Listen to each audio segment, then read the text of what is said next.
3 heures du matin et je suis allongé sous notre évier de cuisine, une clé à molette à la main, écoutant le téléphone de ma femme vrombir comme une guêpe en colère sur le comptoir au-dessus de moi. Les joints de la tuyauterie goûtent depuis des semaines et Vanessa n'arrête pas de me le rappeler avec ce ton spécial qu'elle réserve à mes incompétences. Jake, la fuite s'aggrave. Jake, nous devons appeler un plombier. Jake, tu ne peux rien réparer. Eh bien, me voilà en train de la réparer. Le téléphone vrombit à nouveau, puis encore. Vanessa, je l'appelle, ma voix résonnant dans le placard. Ton téléphone. Avant de nous plonger plus profondément dans cette histoire, j'ai une petite requête. S'il vous plaît, abonnez-vous, laissez un like, commentez et appuyez sur ce bouton d'enthousiasme pour booster cette chaîne afin que plus de gens puissent découvrir ces incroyables histoires de Reddit. Rien.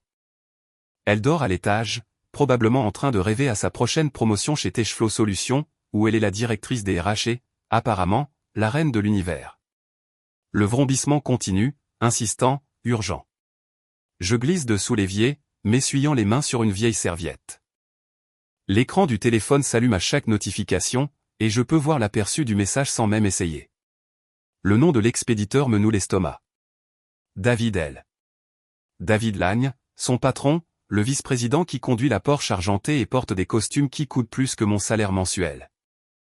Je ne devrais pas regarder. Je sais que je ne devrais pas regarder, mais les messages continuent d'arriver et les aperçus sont là, sur l'écran de verrouillage. J'ai hâte de te goûter à nouveau.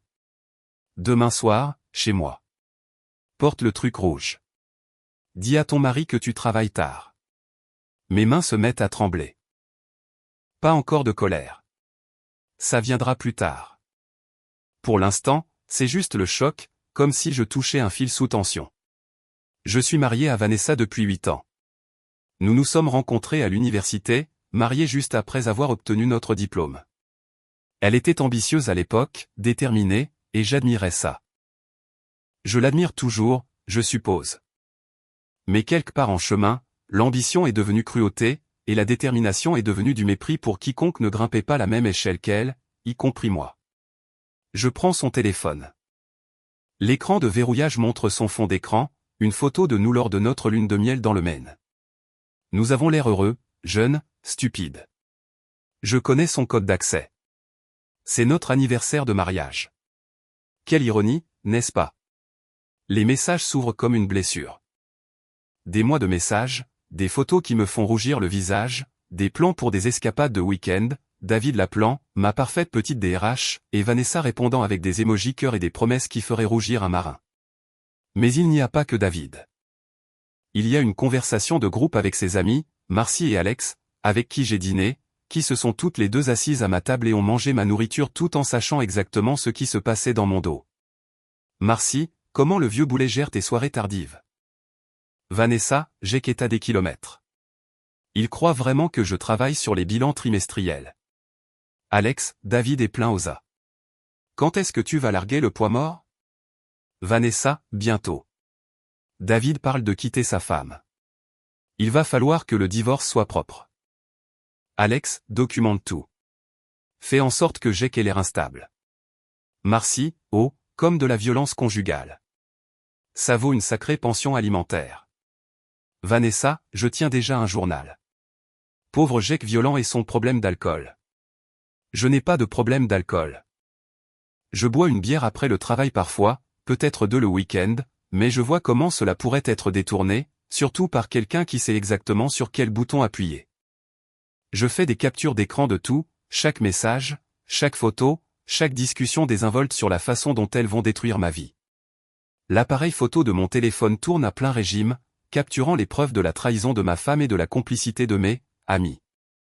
Quand j'ai fini, je remets son téléphone exactement où il était et je retourne à l'évier. Le joint de la tuyauterie se resserre avec un clic satisfaisant et le goutte à goutte s'arrête. Un problème de résolu, mais j'ai de plus gros problèmes maintenant. Je m'assois sur le sol de la cuisine, le dos contre le placard, et je réfléchis. Vanessa est à l'étage, rêvant probablement de l'argent de David et de sa liberté. David est dans son manoir sur M Street, celui avec l'allée circulaire et le garage pour 3 voitures. Marcy est dans son condo, et Alex dans son loft branché du centre-ville. Ils pensent tous que je ne suis rien. Un prolo qui a eu de la chance, qui s'est marié au-dessus de sa condition, et qui sert maintenant de poids mort pendant que sa femme vise les étoiles. Ils me croient stupide, ignorant et inoffensif. Ils sont sur le point d'apprendre à quel point ils ont tort. Je suis Jake Morrison, 38 ans, ingénieur civil pour le comté. Je conçois des ponts, des systèmes d'approvisionnement en eau et des routes qui durent des décennies. Je résous des problèmes qui comptent, des problèmes qui affectent la vie de vraies personnes. Je ne suis pas un arriviste qui joue à des jeux de pouvoir au bureau, mais ça ne fait pas de moi quelqu'un de faible. Ça fait de moi quelqu'un de méthodique. Je me lève, me rince les mains dans l'évier désormais silencieux, et je monte à l'étage. Vanessa est affalée sur notre lit, occupant plus que sa moitié, un bras jeté sur l'oreiller où je dors habituellement. Elle a l'air paisible, innocente même. Je prends mon oreiller et une couverture et je redescends sur le canapé. J'ai besoin de réfléchir, et je ne peux pas le faire allongé à côté d'elle, en prétendant que tout est normal. Demain, Vanessa se réveillera et ira travailler, où elle flirtera avec David et planifiera leur prochain rendez-vous. Elle enverra des textos à Marcy et Alex à propos de ses plans pour la soirée.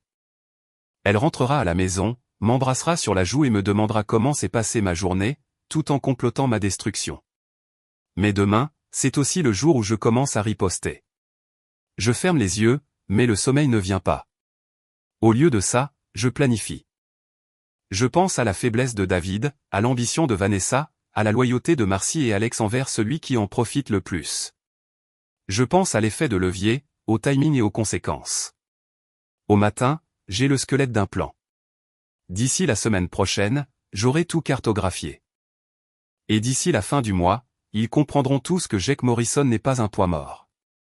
C'est un putain d'ingénieur. Le centre de fitness Riverside sent la sueur et l'ambition, ce qui le rend parfait pour ce dont j'ai besoin. C'est aussi là que Vanessa et sa bande s'entraînent, ce qui le rend encore plus parfait. C'est le 3e jour de ma nouvelle routine. Debout à 5 heures, à la salle de sport à 6 heures, douché et au travail à 8h30. Vanessa pense que c'est une crise de la quarantaine. Tu essaies de retrouver ta jeunesse, m'a-t-elle demandé ce matin, sans lever les yeux de son téléphone, probablement en train d'envoyer un texto à David sur leur plan pour le déjeuner. J'essaie juste de rester en bonne santé, ai-je dit en versant du café dans ma tasse de voyage. Tu sais, pour le long terme. Elle a vraiment ri à ça. Le long terme. Si seulement elle savait. La salle est plus fréquentée que je ne le pensais pour 7 heures du matin, mais je reconnais le type. Des professionnels qui font leur séance avant que le train-train quotidien de l'entreprise ne commence. Avocats, médecins, cadres, le genre de personne que Vanessa veut désespérément être. Je suis sur le tapis de course quand j'aperçois Tommy Reeves derrière la réception. Nous étions au lycée ensemble, on jouait au football jusqu'à ce qu'il se blesse au genou en terminale. Maintenant, il travaille comme agent de sécurité au country club la nuit et gère la salle de sport pendant la journée. Jake Morrison, dit-il quand je m'approche, souriant comme si nous avions encore 17 ans.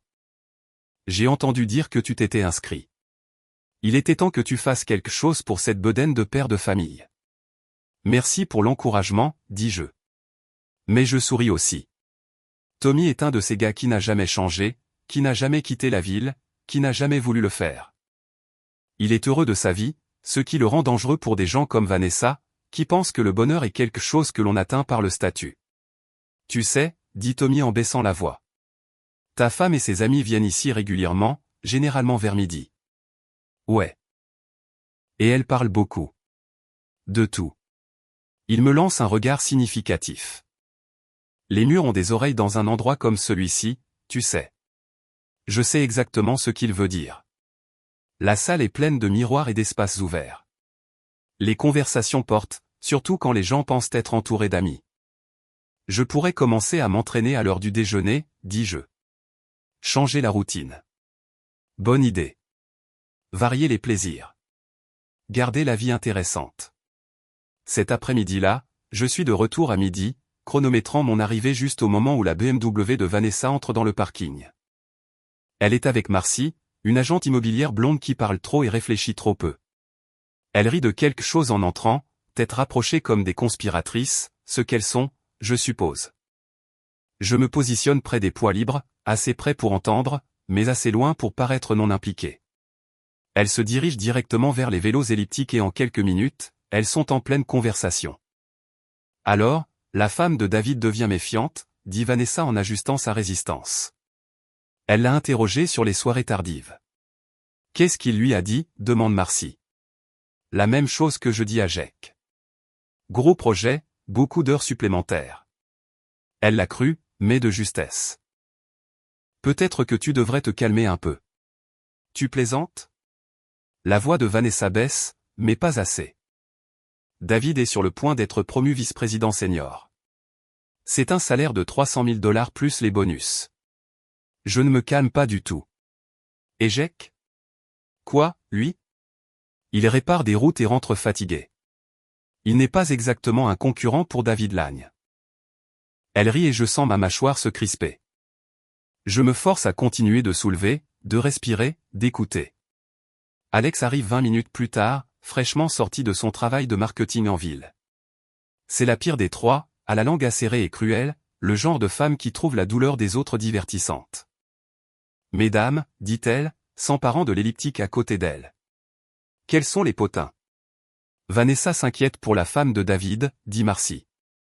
S'il te plaît, cette femme est déconnectée de son mariage depuis des années. Elle est trop occupée par ses œuvres de charité pour remarquer ce que fait son mari. Ce n'est pas elle qui m'inquiète, dit Vanessa. C'est Émilie.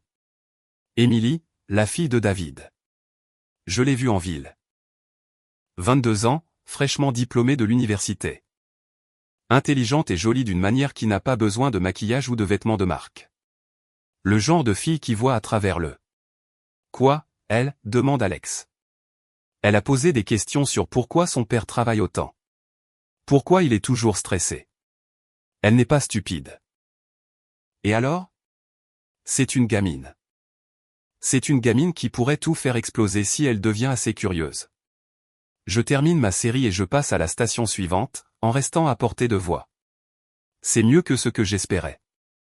Non seulement elles me donnent tout leur plan de match, mais elles identifient leur vulnérabilité. Tu sais ce qu'il te faut, dit Alex. Une distraction. Quelque chose pour occuper Jake pendant que toi et David organisez votre stratégie de sortie. Comme quoi? Je ne sais pas, fais-le s'impliquer dans un hobby. Ou mieux encore, case-le avec quelqu'un. Ensuite, tu pourras prétendre que c'est lui le trompeur. Alex, tu es brillante, dit Marcy. Jake a une liaison. Vanessa obtient tout dans le divorce et elle est libre d'épouser David. Sauf que Jake n'est pas du genre, dit Vanessa, et je peux entendre la frustration dans sa voix. Il est d'une loyauté agaçante. Il n'a probablement même pas regardé une autre femme depuis notre mariage. Chaque homme a un prix, dit Alex. Trouve sa faiblesse. Je range les poids et me dirige vers les vestiaires, en ayant assez entendu pour une journée. Mais en partant, j'intercepte un dernier échange. Tu sais quel est le problème, dit Vanessa. Jake est trop à l'aise. Il pense que notre mariage est solide. Il pense que je suis heureuse. Il n'a aucune idée de ce qu'il attend. L'ignorance, c'est le bonheur, dit Marcy. Pas pour longtemps, répond Vanessa. Dans le parking, je reste assis dans mon camion pendant 10 minutes, traitant ce que j'ai appris. Elle ne prévoit pas seulement de divorcer. Elle prévoit de me détruire, de m'accuser d'adultère, de me peindre comme instable, de prendre tout ce pour quoi j'ai travaillé. L'ancien Jake aurait peut-être confronté Vanessa directement, aurait exigé des explications et des excuses, aurait essayé de sauver un mariage qui était déjà mort. Mais l'ancien Jake ne savait pas qu'il était marié à une sociopathe. Je sors mon téléphone et j'appelle Sandra, ma sœur. Elle est assistante juridique à Boston, vive comme l'éclair et 2 fois plus tranchante quand il le faut. Jake, qu'est-ce qui ne va pas? Tu n'appelles jamais pendant la journée. J'ai besoin d'un avocat, dis-je. Un bon. Divorce et droit de la famille. Il y a une pause. Oh, chérie. Je suis désolé. Qu'est-ce qui s'est passé? Je t'expliquerai plus tard. Pour l'instant, j'ai juste besoin de noms. Tu es sûr? Je veux dire, peut-être que toi et Vanessa pouvez arranger les choses. Sandra, j'ai besoin d'un avocat aujourd'hui. Elle entend quelque chose dans ma voix qui arrête les questions. D'accord, je t'envoie 3 noms, les meilleurs de ta région. Mais Jake. Oui. Sois prudent. Le divorce fait ressortir le pire chez les gens. Si seulement elle savait. Ce soir-là, Vanessa rentre tard, prétendant avoir dîné avec des clients. Elle s'est douchée récemment. Je peux sentir le savon de l'hôtel que je reconnais, ce qu'elle ignore. Ses cheveux sont différents aussi, coiffés d'une manière qui suggère que des mains y ont traîné. « Comment s'est passée ta journée ?» demande-t-elle, m'embrassant sur la joue comme une épouse parfaite. « Bien, dis-je.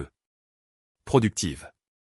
J'apprends beaucoup. »« C'est bien, chérie. » Elle n'a aucune idée de tout ce que j'apprends, ni de combien ça va lui coûter.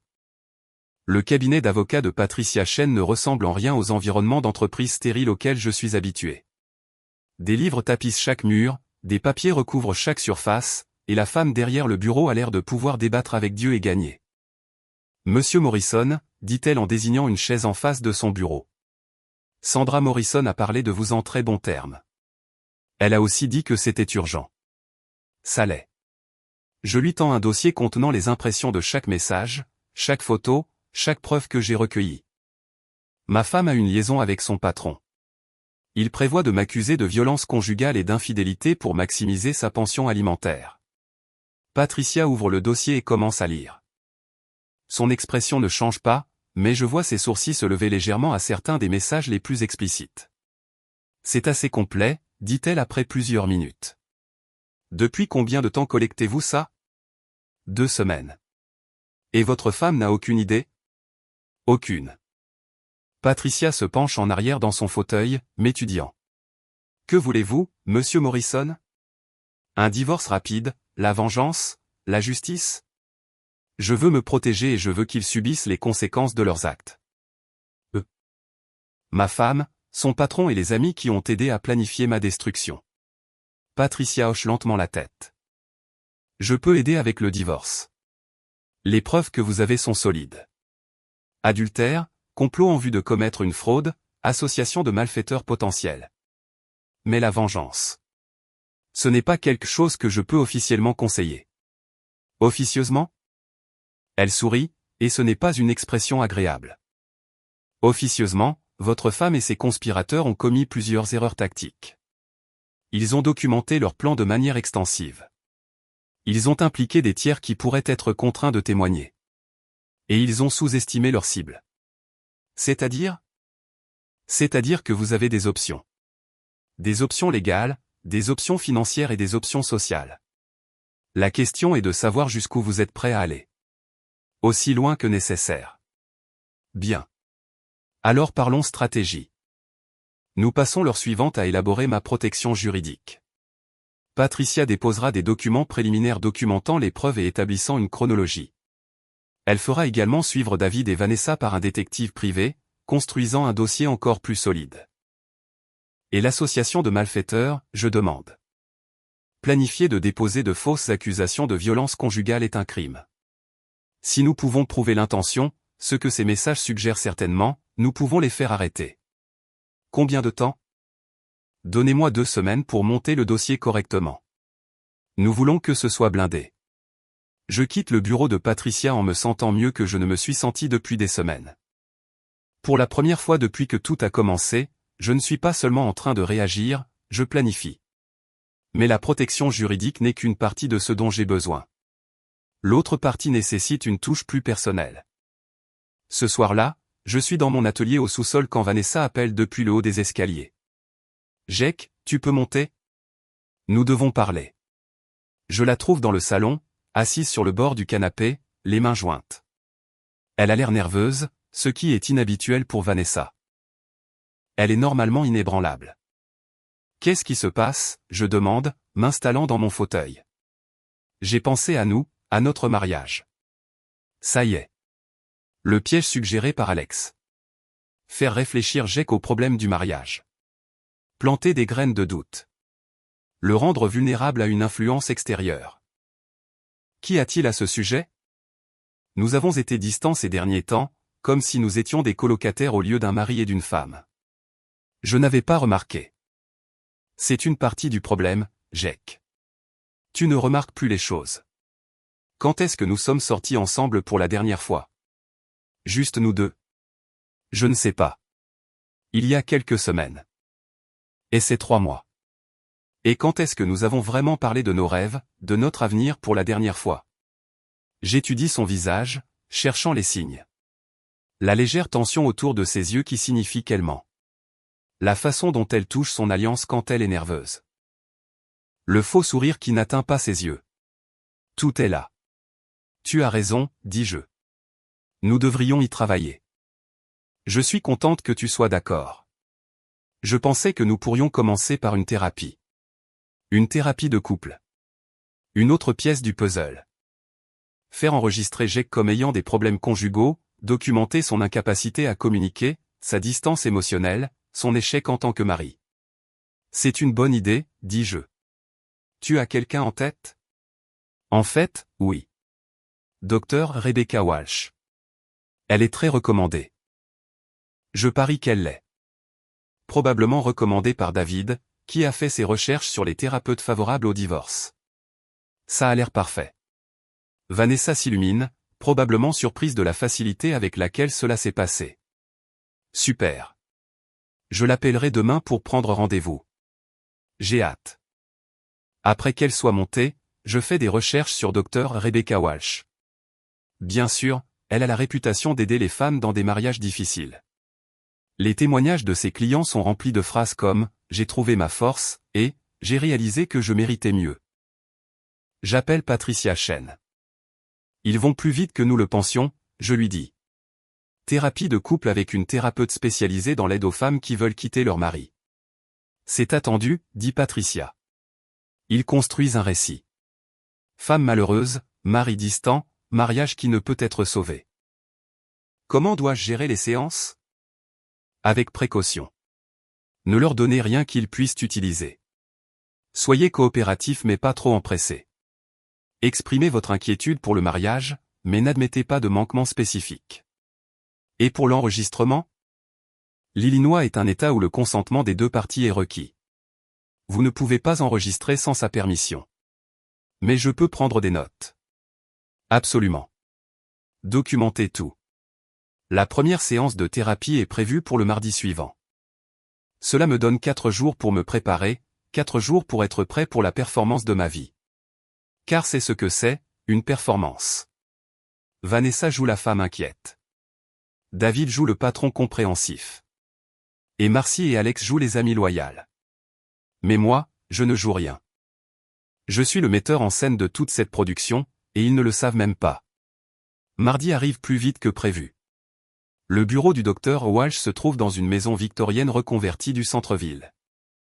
Des couleurs chaudes et un éclairage doux, conçus pour que les gens se sentent assez en sécurité pour partager leurs secrets. Dr Walsh elle-même est exactement ce à quoi je m'attendais, la cinquantaine, des yeux bienveillants, le genre de personne qui gagne sa vie en écoutant les problèmes des autres. Elle a probablement aidé beaucoup de gens au fil des ans. Elle ne va pas aider Vanessa. Pourquoi ne commencerions-nous pas par ce que chacun de vous partage ce qui vous amène ici aujourd'hui, dit Dr Walsh, s'installant dans son fauteuil avec un bloc-notes. Vanessa commence, bien sûr. Elle parle de se sentir déconnecté, de la superficialité de nos conversations, de l'impression que nous nous éloignons. Tout est vrai, en fait. Nous nous sommes éloignés, principalement parce qu'elle a nagé vers quelqu'un d'autre. Jake, Dr Walsh me sollicite. Quelle est votre perspective? Je pense que Vanessa a raison, dis-je. Nous parlions plus, faisions plus de choses ensemble. Quelque part en chemin, nous nous sommes laissés emporter par le travail et les responsabilités et nous avons oublié de prioriser notre relation. Quand avez-vous remarqué cette distance pour la première fois? Je fais semblant de réfléchir. Peut-être il y a 6 mois. Vanessa a commencé à travailler plus tard, à prendre plus de responsabilités à son travail. J'étais fier d'elle, mais ça me manquait de passer du temps ensemble. Vanessa se tortille, mal à l'aise. Il y a 6 mois, c'est quand sa liaison avec David a commencé. Vanessa, que pensez-vous de l'observation de Jake? Je pense qu'il a raison sur la chronologie. Mon travail est devenu plus exigeant, mais je pense que Jake aurait pu faire plus d'efforts aussi. Il aurait pu planifier des rendez-vous, suggérer des activités, montrer plus d'intérêt pour mon travail. Jake? Elle a absolument raison. J'aurais dû être plus proactif. Je suppose que j'ai supposé qu'elle me dirait si elle avait besoin de plus d'attention. Et l'avez-vous fait, Vanessa? Avez-vous dit à Jake ce dont vous aviez besoin? J'ai essayé, mais il semblait tellement concentré sur son propre travail, sa propre routine. J'avais l'impression d'être en compétition avec son travail pour son attention. C'est un comble venant de quelqu'un qui couche avec son patron depuis 6 mois. La séance se poursuit ainsi pendant 45 minutes. Vanessa se peint comme la femme négligée. Je joue le mari inconscient. Et Dr. Walsh prend des notes qui seront probablement citées lors de la procédure de divorce. Mais je prends des notes aussi. Mentales. Chaque mensonge que Vanessa raconte, chaque manipulation qu'elle tente, chaque pièce du récit qu'elle construit. J'aimerais vous donner à tous les deux un devoir, dit Dr. Walsh alors que nous terminons. Je veux que vous programmiez 1 heure chaque semaine pour une conversation ininterrompue. Pas de téléphone, pas de télé, juste de la discussion. Pouvez-vous vous y engager? Absolument, dit Vanessa. Bien sûr, j'acquiesce. Dans le parking, Vanessa semble satisfaite de la tournure des événements. Je pense qu'elle est bonne, dit-elle. Je me suis senti écoutée. Moi aussi. C'était une bonne idée. Peut-être qu'on pourrait dîner ensemble, continuer la conversation. J'aimerais beaucoup, mais j'ai promis à Tommy de l'aider à déplacer du matériel à la salle de sport ce soir. Ce n'est pas vrai, mais j'ai besoin d'espace pour digérer ce qui vient de se passer. De plus, je veux que Vanessa pense que je développe des amitiés extérieures, que je deviens moins dépendant d'elle. Une autre fois, alors. Certainement. Ce soir-là, j'appelle de nouveau Patricia Chen. Comment ça s'est passé? Exactement comme prévu. Elle construit un dossier pour négligence émotionnelle et abandon. Heureusement que nous construisons un dossier pour adultère et fraude. Comment avance l'enquête? Très bien. David Lang n'est pas aussi prudent qu'il le pense. Nous avons des photos de lui entrant dans la chambre d'hôtel de votre femme, des reçus de dîner romantiques, des relevés de cartes de crédit pour des bijoux qui ne sont pas rentrés à la maison. Quelle est la chronologie? Encore une semaine, puis nous agissons. Encore une semaine à faire semblant. Encore une semaine de thérapie de couple et de fausses conversations et à regarder ma femme planifier ma destruction. Mais après ça, Vanessa et David et toute leur clique vont apprendre ce qui se passe quand on sous-estime un ingénieur civil. Nous construisons des choses pour durer, y compris la vengeance. Le Riverside Country Club s'étend sur 50 acres de perfection manucurée, le genre d'endroit où l'adhésion coûte plus que ce que la plupart des gens gagnent en 1 an. Je n'y suis jamais entré. Je n'ai jamais voulu y entrer. Mais ce soir, je franchis les portes d'entrée comme si j'étais à ma place, car ce soir, je suis l'invité de Tommy. Tu es sûr de ça? Demande Tommy alors que nous approchons du bureau de la réception. Il porte son uniforme de sécurité, l'air mal à l'aise de m'amener sur son lieu de travail après les heures de service. J'en suis sûr. J'ai juste besoin de voir la disposition, de comprendre comment les choses fonctionnent. Jake, quoi que tu prévois? Je ne prévois rien d'illégal, Tommy. Je te le promets. Il étudie mon visage, puis hoche la tête. D'accord, mais on reste discret. Le club est tout ce que j'attendais. Sol en marbre, lustre en cristal, peinture à l'huile de riche défunt. Ça sent l'argent et le privilège, et le genre d'arrogance qui permet à des gens comme David Lang de penser qu'ils peuvent prendre tout ce qu'ils veulent. Les événements pour les membres ont généralement lieu dans la grande salle de bal, explique Tommy en me guidant à travers les couloirs. Les salles à manger privées sont à l'étage. Le bar reste ouvert jusqu'à minuit la plupart des soirs. Et les caméras de sécurité? Partout, mais elles sont principalement axées sur les entrées et les sorties, pas sur les espaces intérieurs. Et tu as accès à tout? Pratiquement. Ça fait partie du boulot. Nous traversons le bar et je peux l'imaginer rempli de la foule de Vanessa. David tenant le crachoir avec son scotch cher. Vanessa riant à ses blagues. Marcy et Alex gravitant autour d'eux comme des satellites.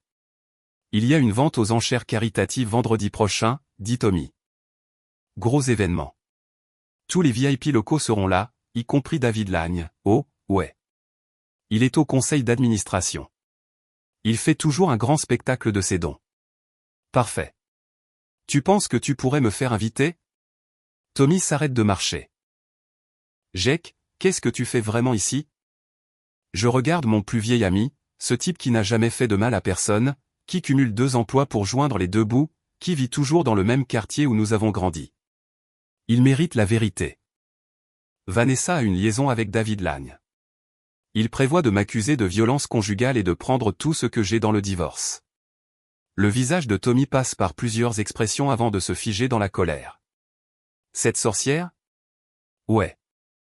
Et tu veux les confronter à la vente aux enchères? Quelque chose comme ça. Tommy réfléchit un instant, puis sourit. Je peux te trouver un billet, mais Jake. Oui. Ne rate pas ton coup. Le lendemain matin, je suis de retour dans le bureau du docteur Walsh pour notre deuxième séance de thérapie. Vanessa est déjà là, parfaitement apprêtée d'une manière qui a probablement pris 1 heure à réaliser. Comment se sont passés vos devoirs? Demande Dr Walsh. Avez-vous pu avoir votre conversation hebdomadaire? Nous avons essayé, dit Vanessa, mais Jake a dû aider un ami, donc nous n'avons pas eu l'heure complète. Je vois. Jake, comment hiérarchisez-vous votre temps entre votre mariage et vos autres engagements? Ça y est. La question piège conçue pour me faire paraître égoïste et inconsidéré. J'essaie de tout équilibrer, dis-je. Mais vous avez raison. J'aurais dû prioriser notre conversation plutôt que d'aider Tommy. Tommy? Un ami du lycée. Il avait besoin d'aide pour déplacer du matériel. Et cela ne pouvait pas attendre? Probablement pas. Mais avec le recul, oui, ça aurait pu attendre. Dr Walsh prend une note. Probablement quelque chose sur l'incapacité de Jake à prioriser son mariage. Vanessa, comment vous êtes-vous senti quand Jake a choisi d'aider son ami au lieu de parler avec vous? Déçu, mais pas surprise. C'est une habitude chez Jake.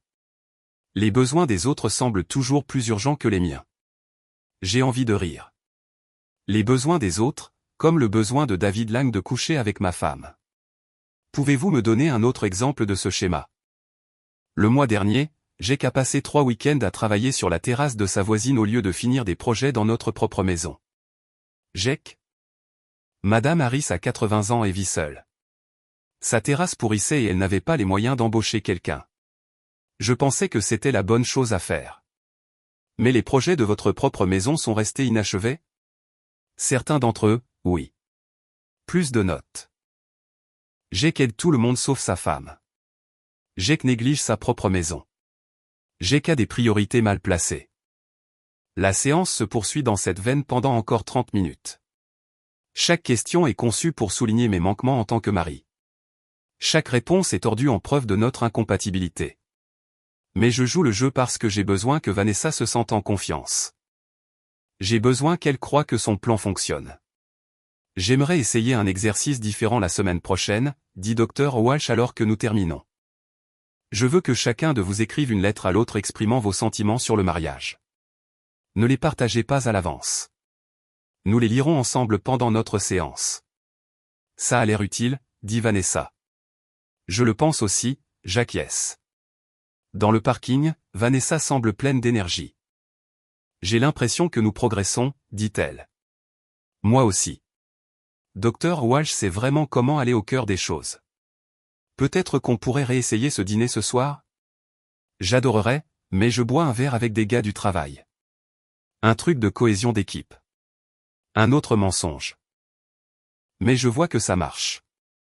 Jake s'éloigne, choisit d'autres personnes plutôt que sa femme, prouvant qu'il n'est pas investi dans le sauvetage du mariage. Bien sûr, dit Vanessa, mais je peux entendre la satisfaction dans sa voix. Peut-être ce week-end. Certainement. Ce soir-là, je suis en fait au Murphy's Tavern, un bar d'ouvriers où personne ne porte de costume et où la bière est servie en bouteille, pas en verre. Je ne rencontre pas de collègues. Je rencontre Patricia Chen, qui a l'air hilarante et déplacée dans son tailleur de créateur. Choix de lieu intéressant, dit-elle en se glissant dans la banquette en face de moi. Moins de chances de tomber sur la bande à Vanessa.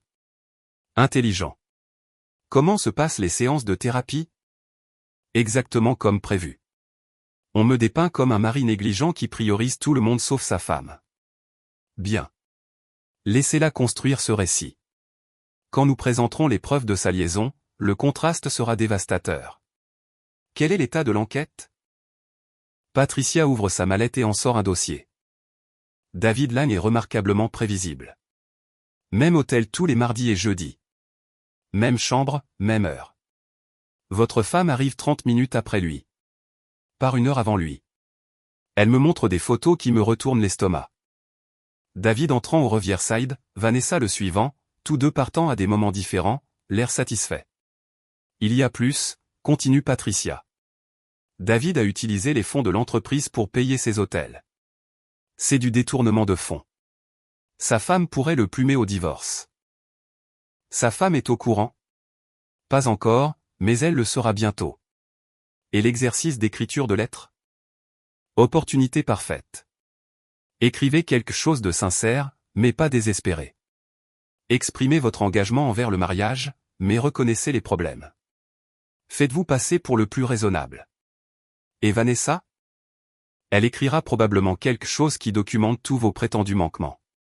Nous l'utiliserons comme preuve de son état d'esprit avant le dépôt de la demande de divorce. Je finis ma bière et je regarde autour du bar.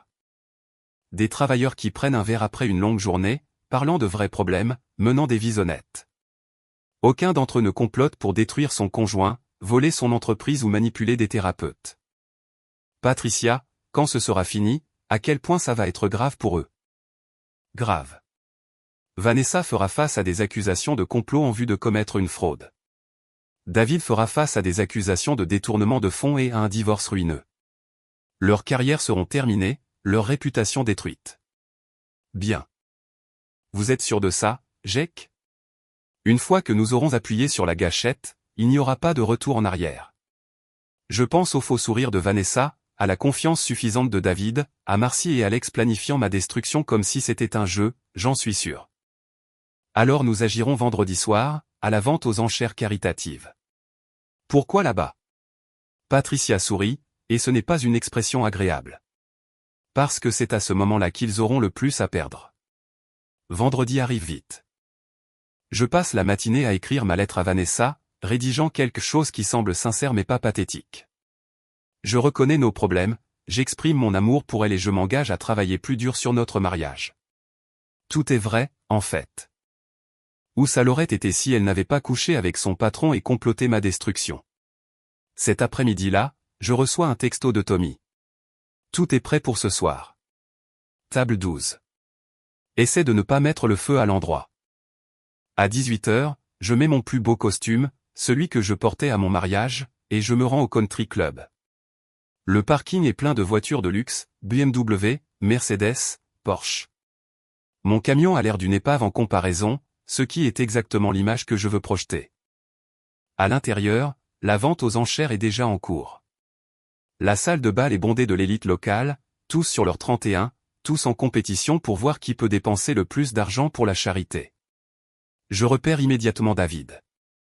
Il est à une table près de l'avant, portant un smoking qui coûte probablement plus que mon hypothèque. Vanessa est à côté de lui, magnifique dans une robe rouge que je n'ai jamais vue auparavant. Marcy et Alex sont là aussi, ainsi que plusieurs autres couples que je ne reconnais pas. Ils ont l'air heureux, confiants, intouchables. Ça va changer. Je trouve la table 12 au fond, où Tommy m'a gardé une place. Il n'est pas en service ce soir, portant un costume qui a connu des jours meilleurs, mais qui lui donne toujours l'air respectable. « Tu es prêt pour ça ?» demande-t-il. Plus que prêt. La vente aux enchères se poursuit pendant une autre heure. Ah, bijoux, forfait vacances, tout se vend pour des sommes ridicules à des gens qui ont plus d'argent que de bon sens. David enchérit sur plusieurs articles, remportant un week-end de golf en Écosse pour 15 000 $. Vanessa applaudit chacune de ses victoires, jouant parfaitement le rôle de la collègue de soutien. Mais je ne regarde plus la vente aux enchères. Je surveille les entrées, attendant que les dernières pièces de mon plan se mettent en place. À 21h30, ils arrivent. Patricia Chen entre par les portes principales, suivie de 2 policiers en uniforme et d'une femme que je ne reconnais pas, mais que je suppose être la femme de David. La salle se tait alors que les gens remarquent la présence de la police. Le visage de David devient blême et le sourire de Vanessa vacille. Patricia se dirige directement vers la table de David, ses talons claquant sur le sol en marbre comme un compte à rebours. « David Lagne » dit-elle, sa voix portant à travers la salle silencieuse. « Vous êtes en état d'arrestation pour détournement de fonds d'entreprise. » Les policiers s'avancent et David se lève sur des jambes tremblantes. Il doit y avoir une erreur. Aucune erreur. Nous avons des documents prouvant l'utilisation des fonds de l'entreprise à des fins personnelles, y compris des chambres d'hôtel pour des liaisons extra-conjugales. Toutes les têtes dans la salle se tournent pour regarder Vanessa, qui est devenue aussi blanche que sa robe est rouge. Vanessa Morrison, continue Patricia, vous êtes également en état d'arrestation pour complot en vue de commettre une fraude et pour dépôt de fausses plaintes. Je n'ai déposé aucune plainte, proteste Vanessa. Pas encore, mais nous avons des preuves documentées de vos plans pour le faire. Les policiers commencent à lire les droits tandis que l'élite du country club regarde, fascinée. C'est un meilleur divertissement que n'importe quelle vente aux enchères caritatives. La femme de David s'approche de leur table, son visage un masque de fureur contrôlée. 23 ans, dit-elle à David alors que les menottes se ferment. 23 ans de mariage, et c'est comme ça que tu me rembourses? Elle se tourne vers Vanessa. Et vous? Je vous ai accueilli chez moi. Ma fille pense que vous êtes merveilleuse. Madame Lagne, je peux expliquer. Ne le faites pas. Surtout pas. Alors que David et Vanessa sont emmenés, Marcy et Alex restent figés à leur table, comprenant soudain que les problèmes de leurs amis sont devenus leurs problèmes. Patricia s'approche de la table 12, l'air satisfaite. Comment vous sentez-vous? Demande-t-elle. Je regarde Vanessa disparaître par les portes de la salle de bal. Sa soirée parfaite détruite. Son plan parfait en ruine. J'ai le goût de la justice, dis-je. Mais ce n'est pas la fin. C'est juste le début. L'histoire fait la une des nouvelles locales le lendemain matin. Des cadres locaux arrêtés dans une affaire de fraude, titre le journal au-dessus de photos de David et Vanessa emmenés menottés. L'article mentionne la vente aux enchères caritatives, les accusations de détournement de fonds et le complot en vue de commettre une fraude. Il ne me mentionne pas par mon nom, ce qui est exactement ce que Patricia et moi avions prévu. Je prends mon café dans ma cuisine, lisant l'article pour la 3e fois quand mon téléphone se met à sonner. Le premier appel est de la mère de Vanessa, exigeant de savoir ce qui se passe. Le deuxième est de mon patron, me demandant si j'ai besoin de temps libre. Le troisième est de Sandra, ma sœur, qui a l'air à la fois choquée et fière. Jake, qu'est-ce que tu as foutu? Je me suis protégé. Les nouvelles disent que Vanessa prévoyait de t'accuser de violence conjugale, entre autres choses. Mon Dieu, je savais qu'elle était ambitieuse, mais ça. Ouais. Tu vas bien? Je regarde ma cuisine, ma maison, ma vie qui est soudainement débarrassée de mensonges, de manipulations et de trahisons. Je vais mieux que bien. Le 4e appel vient du bureau du docteur Walsh, annulant notre rendez-vous. Apparemment, elle ne pense pas que la thérapie de couple soit appropriée quand l'un des conjoints est en prison. Le 5e appel est de Tommy. Mec, tu es célèbre. Tout le monde au club ne parle que de la nuit dernière. Célèbre en bien ou en mal? Tu plaisantes? Tu es une légende. La moitié de ces gens attendaient que quelqu'un remette David Lagne à sa place. L'autre moitié est juste impressionnée par le courage qu'il a fallu. Et Vanessa? Quoi, elle? Elle a fait son choix. À midi, l'histoire s'est répandue sur les réseaux sociaux.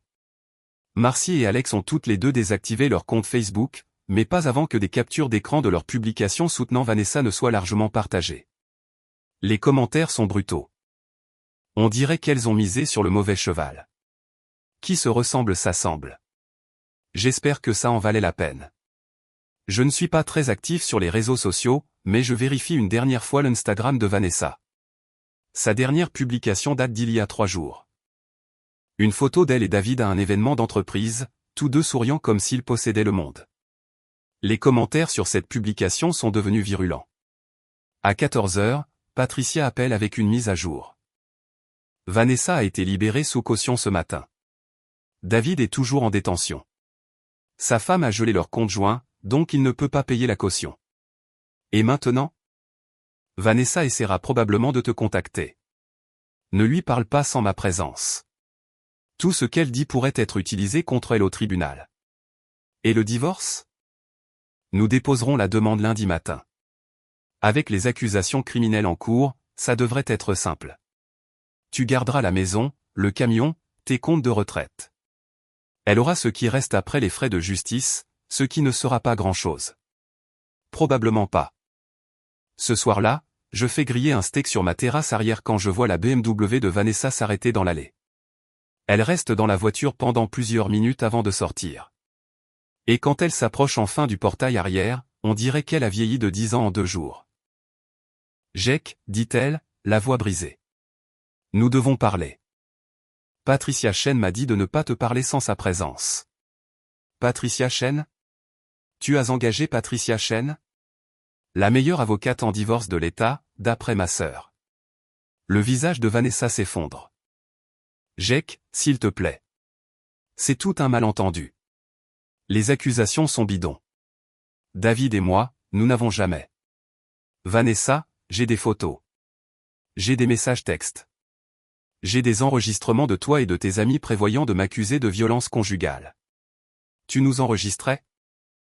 Je me protégeais. Elle se met à pleurer. De gros sanglots dramatiques qui auraient pu marcher sur moi il y a 6 mois.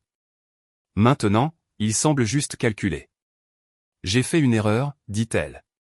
Une terrible erreur. Mais nous pouvons arranger ça. Nous pouvons aller en thérapie. Régler les choses. Nous sommes allés en thérapie. Tu t'en es servi pour monter un dossier contre moi. Ce n'est pas vrai. Vanessa, je sais tout. La liaison, le détournement de fonds, le plan pour me détruire, tout. Elle arrête de pleurer, et pendant un instant, je vois la vraie Vanessa, pas l'épouse éplorée ou la trompeuse repentante, mais la femme froide et calculatrice qui pensait pouvoir ruiner ma vie pour son propre bénéfice. Salaud, dit-elle. Tu nous as piégés. Je me suis protégé de gens qui voulaient me faire du mal.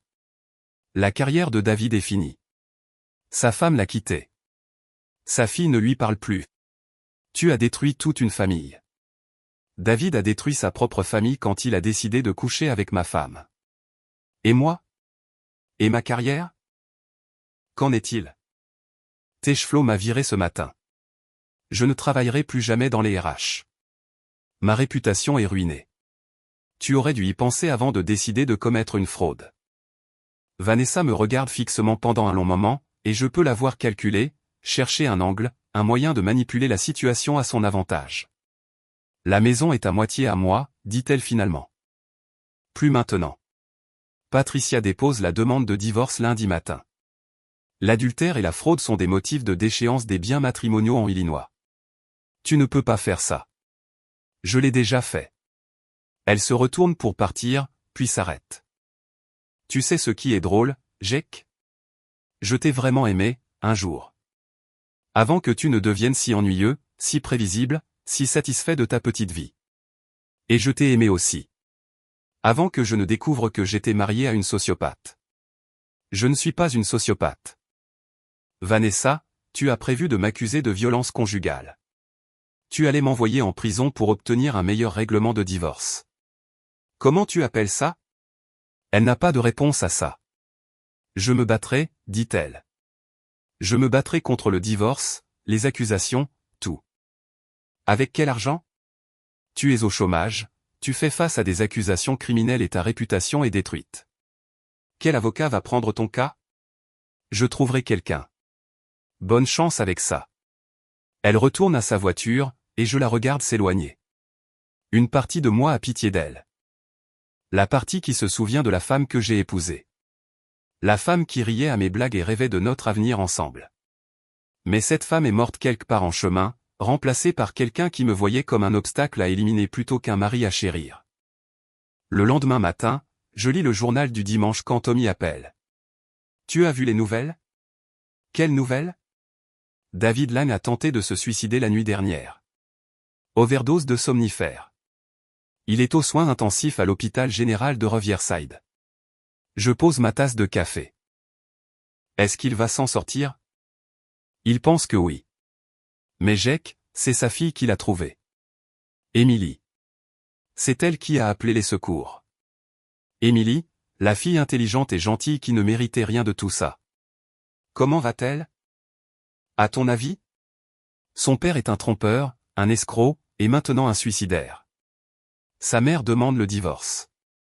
Sa famille est ruinée et elle a des journalistes qui l'appellent pour des commentaires.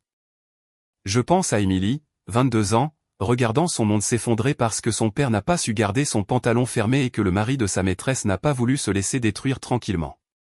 Tommy, tu as le numéro d'Emily? Pourquoi? Parce qu'elle ne devrait pas avoir à traverser ça seule. Jake, tu es sûr que c'est une bonne idée? Je veux dire, c'est la fille de David. C'est aussi une victime innocente dans tout ça. Tommy me donne le numéro et j'appelle avant de pouvoir me raisonner. Allô? La voix d'Emily est faible, épuisée. Emily, c'est Jake Morrison. Je ne sais pas si tu te souviens de moi. Je me souviens de vous. Vous êtes le mari de Vanessa. Ex-mari à partir de demain, oui. Pourquoi appelez-vous? Parce que j'ai entendu parler de votre père et je voulais savoir si vous aviez besoin de quelque chose. Il y a une longue pause. Vous voulez m'aider? Après ce que mon père vous a fait? Les actions de votre père ne sont pas de votre faute. N'est-ce pas? Je veux dire, je savais que quelque chose n'allait pas. Il était différent, distrait, secret. J'aurais dû dire quelque chose. Emily, vous n'êtes pas responsable des choix de votre père. Vous n'êtes responsable de rien de tout ça. Elle se met à pleurer, et je peux entendre des années de douleur dans ses larmes. Je ne sais pas quoi faire, dit-elle. Maman ne veut pas me parler parce que je lui rappelle papa. Papa est à l'hôpital et je ne sais même pas si je veux qu'il se réveille. Et tout le monde à l'université est au courant du scandale. Où êtes-vous maintenant? À l'hôpital. J'y suis depuis toute la nuit. Avez-vous mangé? Je n'ai pas faim. Emily, vous devez manger. Vous devez prendre soin de vous. Pourquoi vous en souciez-vous? Parce que vous êtes une bonne personne prise dans les mauvais choix des autres. Une autre pause. Voudriez-vous venir à l'hôpital? Je sais que c'est bizarre de vous demander ça, à vous entre tous, mais je n'ai personne d'autre. J'arrive tout de suite. L'unité de soins intensifs de Riverside General est un lieu de machines qui bipent, de conversations feutrées et du genre d'éclairage fluorescent qui donne à tout le monde l'air malade. Emily est dans la salle d'attente, recroquevillée sur une chaise en plastique, paraissant plus petite que ses 22 ans. Merci d'être venu, dit-elle en me voyant. Comment va-t-il? Stable. Les médecins disent qu'il se rétablira, mais... Elle hausse les épaules. Je ne sais plus si c'est une bonne ou une mauvaise nouvelle. C'est une bonne nouvelle. Quoi que soit votre père par ailleurs, il est toujours votre père. Vraiment? Parce qu'en ce moment, je le déteste un peu. C'est normal. Est-ce normal de détester son père parce qu'il a trompé sa mère? Oui. Est-ce normal de le détester pour avoir ruiné le mariage de quelqu'un d'autre? Oui. Est-ce normal de le détester pour avoir été si faible qu'il a essayé de se tuer au lieu d'affronter ce qu'il a fait? Je m'assois à côté d'elle. Emily, votre père a fait des choix terribles, mais il est aussi malade en ce moment, et effrayé, et probablement honteux de ce qu'il a fait. Détestez-le si vous en avez besoin, mais ne laissez pas cette haine vous consumer. Comment pouvez-vous être si calme à ce sujet? Il a détruit votre mariage. Mon mariage était déjà détruit. Votre père et Vanessa l'ont juste rendu évident. Les détestez-vous? Je réfléchis à cette question. Est-ce que je déteste Vanessa pour sa trahison? Est-ce que je déteste David pour son arrogance? Est-ce que je déteste Marcy et Alex pour leur complicité? Non, dis-je finalement. Je ne les déteste pas. Je voulais juste qu'ils subissent les conséquences de leurs actes. Et maintenant, c'est le cas. Oui. Emily regarde vers les portes des soins intensifs. Que se passe-t-il maintenant? Je veux dire, après tout ça? On reconstruit. On découvre qui on est, indépendamment des erreurs de ses parents. On avance. C'est ce que vous faites? C'est ce que j'essaie de faire. Nous restons assis en silence confortable pendant un moment, regardant les infirmières et les médecins se déplacer dans les couloirs, gérant les crises des autres. Jake, dit finalement Emily, je suis désolé pour ce que mon père a fait, pour ce que Vanessa a fait, pour tout. Vous n'avez pas à vous excuser pour les actions des autres. Quand même, je suis désolé. Je sais que vous l'êtes. Restez-vous. Juste jusqu'à ce que les médecins nous donnent des nouvelles? Bien sûr. David Lang survit à sa tentative de suicide, mais sa vie telle qu'il la connaissait est terminée. Il plaide coupable aux accusations de détournement de fonds et écope de 2 ans de prison. Sa femme divorce et prend la moitié de ce qui reste après les frais de justice et la restitution. Sa fille lui rend visite une fois en prison, puis coupe tout contact. Vanessa plaide coupable aux accusations de complot et écope de 18 mois de probation et de 500 heures de travaux d'intérêt général. Elle retourne vivre chez sa mère et prend un emploi dans un centre d'appel pour 12 $ de l'heure. Marcy et Alex n'encourent aucune accusation criminelle, mais leur cercle social s'effondre. L'agence immobilière de Marcy souffre à mesure que la nouvelle de son implication dans le complot se répand. Alex se fait virer de son poste de marketing après que son patron a vu la couverture médiatique sur les réseaux sociaux. Quant à moi, je garde mon travail, ma maison, mon camion et ma dignité. Le divorce est finalisé en 3 mois, et je repars avec tout ce que j'ai apporté au mariage, plus la moitié de ce que nous avons construit ensemble. Mais plus important encore, je repars avec la certitude que je suis plus fort que je ne le pensais, plus intelligent qu'il ne le supposait, et capable de me protéger quand les personnes les plus proches de moi décident que je suis sacrifiable. 6 mois plus tard, je dîne avec Émilie dans un restaurant tranquille du centre-ville. Elle est de retour à l'école, terminant sa maîtrise en travail social. Elle veut aider les gens qui ont été trahis par les systèmes censés les protéger. « Comment va ton père ?» je demande, bien que je ne sois pas sûr de vouloir savoir. Il sort le mois prochain. Il m'écrit des lettres pour me demander pardon. Vas-tu lui pardonner? Peut-être un jour, mais je ne suis pas prête. C'est normal. Le pardon doit se faire selon ton propre calendrier, pas le sien. Et toi? As-tu pardonné à Vanessa? Je pense à mon ex-femme travaillant dans son centre d'appel, vivant avec sa mère, faisant face aux conséquences de ses choix chaque jour. Je ne sais pas si le pardon est le bon mot, dis-je, mais je ne suis plus en colère. Qu'est-ce qui a changé? J'ai réalisé que porter de la colère ne faisait que lui donner plus de pouvoir sur ma vie. Elle en avait déjà pris assez. Émilie hoche la tête. Je crois que je comprends. De plus, la meilleure vengeance n'est pas la colère. C'est de bien vivre. Et vis-tu bien?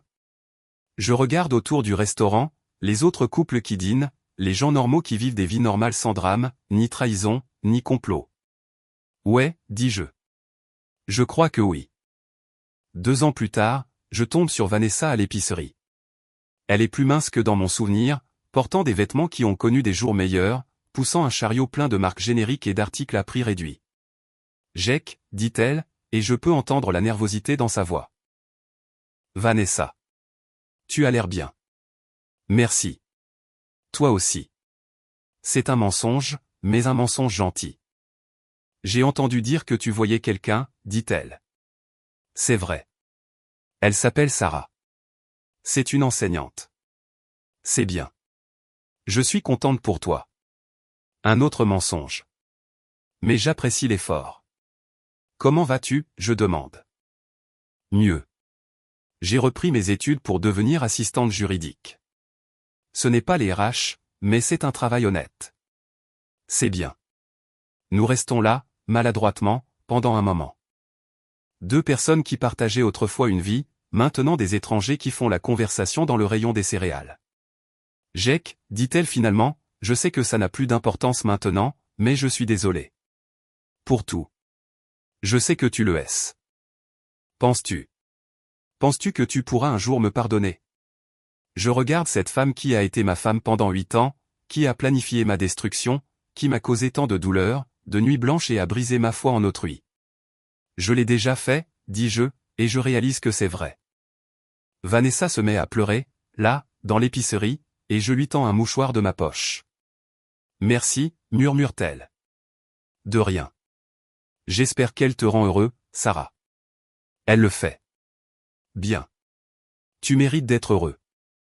Je la regarde s'éloigner, poussant son chariot vers la caisse, et je ressens quelque chose que je n'avais pas ressenti depuis des années en pensant à Vanessa Morrison. La paix. Ce soir-là, je raconte à Sarah ma rencontre pendant le dîner. Elle écoute sans jugement, comme elle le fait toujours, et quand j'ai fini, elle tend la main par-dessus la table et prend la mienne. « Comment te sens-tu » demande-t-elle. « Reconnaissant » dis-je. « Pourquoi » ? « Pour tout. Pour avoir survécu à la pire chose qui me soit jamais arrivée. Pour avoir appris que je suis plus fort que je ne le pensais. Pour t'avoir trouvé. Et pour avoir obtenu justice. Je pense à David en prison, à la carrière ruinée de Vanessa, à l'exil social de Marcy et Alex.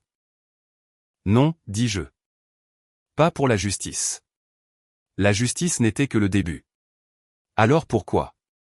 Pour avoir appris que la meilleure vengeance n'est pas de détruire ses ennemis. C'est de se construire une vie si belle que ce qu'ils vous ont fait devient insignifiant. Sarah sourit. Je t'aime, Jake Morrison. Je t'aime aussi. Et je l'aime. Plus que je n'ai jamais aimé Vanessa, plus que je ne pensais pouvoir aimer quelqu'un après ce qui s'est passé. Parce que Sarah connaît toute mon histoire. La trahison, la colère, la vengeance, le pardon. Et elle m'aime quand même. Cette nuit-là, alors que Sarah dort à côté de moi dans le lit que j'ai autrefois partagé avec mon ex-femme, je pense à l'homme que j'étais il y a 2 ans.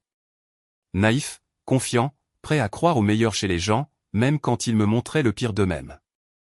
Cet homme a disparu, remplacé par quelqu'un de plus dur, mais de plus sage. Quelqu'un qui comprend que la confiance se mérite et que l'amour sans respect n'est que de la manipulation. Il ne me manque pas, parce que l'homme que je suis maintenant sait comment se protéger. C'est comment se battre quand il est acculé. C'est comment construire quelque chose de mieux sur les cendres de ce qui a été détruit. L'homme que je suis maintenant sait que parfois, l'outsider gagne. Et quand il gagne, il rafle toute la mise.